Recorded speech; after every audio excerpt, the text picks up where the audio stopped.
Hello people, I am Sky Demolisher and welcome back for another From the Collection Fridays, a series where I take things from my collection and show it to you, my viewers. And this week it is my Marvel Infinite Series Bishop figure. He's a 3 3/4 inch figure that came out, I think, like sometime in the 2010s.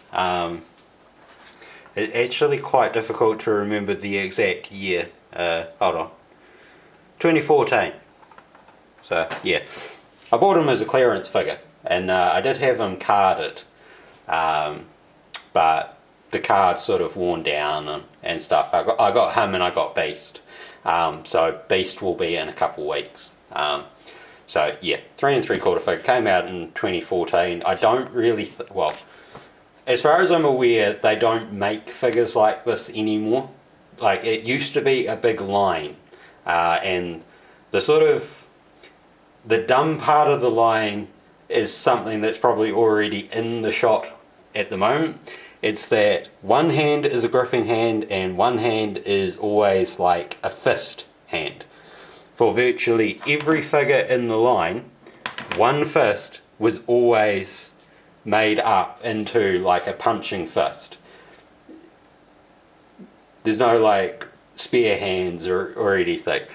So, you know, like if you had a figure that was like ambidextrous or did actually dual wield weapons, quite often he would just, or he or she or they would just have one hand that could hold a weapon and one hand that couldn't.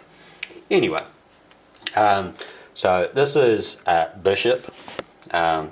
You would recognize him from, I think, like the X-Men cartoon.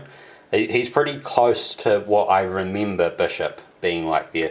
He does have articulation at the neck, but of course his long hair at the back gets in the way of turning the head, so you can basically just get that kind of movement to each side without doing too much damage.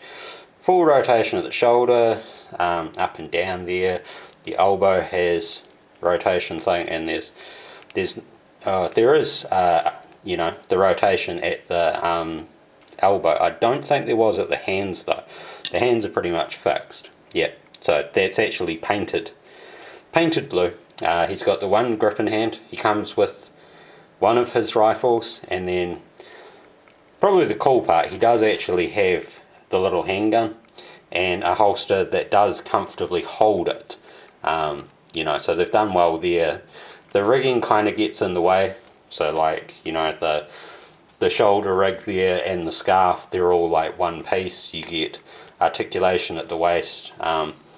There isn't really the full, you know, Van Damme sort of thing there. There is a double joint at the knee and full articulation at the foot and stuff. So yeah, I think some of these figures did have the thigh twist, but not all of them.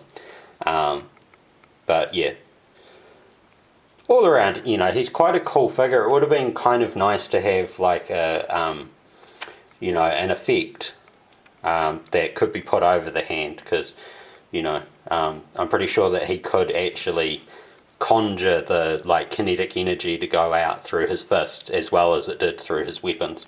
I'm pretty sure that's how Bishop worked.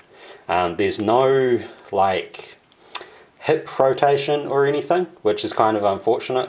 But he is, like, you know, nicely painted and sculpted and all of that.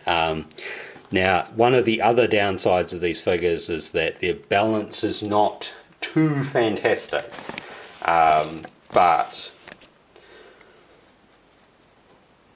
they do kind of okay. So yeah, all around, I quite like him as a figure. If I could find my old, I think I did it, like a Teenage Mutant Ninja pizza play set. I'm sure I did a video on this ages ago.